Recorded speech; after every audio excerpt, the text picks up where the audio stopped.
तारीख़ सिंध सां जेको ज़ुल्म कयो उन जी मिसाल ख़ुदि तारीख़ ई आहे, पर उन तारीख़ जे जियापे लाइ असां कहिड़ी कोशिशि कई, इहो सवाल बि पंहिंजी जॻह ते वजूद रखे थो। मञूं था त तारीख़ में सिंध जे दफ़न थी वियल अज़ीम शहरनि खे बचाइण जो कमु असांजो न हो, पर इहा बि हक़ीक़त आहे त असां उन्हनि दफ़न थियल शहरनि जी अज़मतनि खे सिर्फ़ु खंडरनि ताईं महदूद रखियो। क़दीम शहरनि जे क़बरनि मथां जदीद शहरनि जा बुनियाद रखियासीं, पर पंहिंजी तारीख़ सां मुहबत एतिरी हुई जो जदीद शहरनि मां कंहिं हिक ते बि कंहिं क़दीम शहर जो नालो बि न रखियोसीं। आउं आहियां अज़ीज़ ज़ौर ऐं तव्हां ॾिसी रहिया आहियो अज़ीज़ ज़ौर official Facebook page.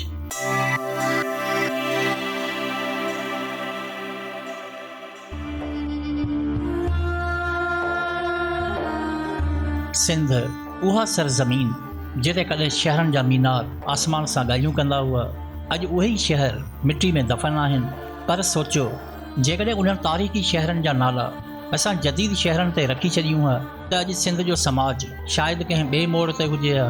Moin jo Daro, दुनिया जो क़दीम सभीता मर्कज़, बंभोर, इस्लाम जे सिंध में पहुचण जो पहिरियों दरवाज़ो, अरोड़, सिंध जी राजधानी जिते हज़ारें साल हिकमत ऐं ताक़त पंहिंजी चूंड कई।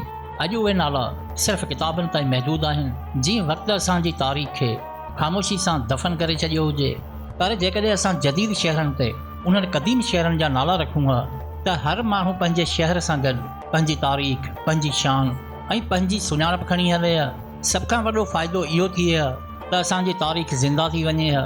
हिकु नसल न, पर हर ईंदड़ नसल खे इहा ख़बर पवे हा त हीअ धरती केतिरी पुराणी, केतिरी वॾी ऐं केतिरी क़ाबिल फ़ख़्रु आहे।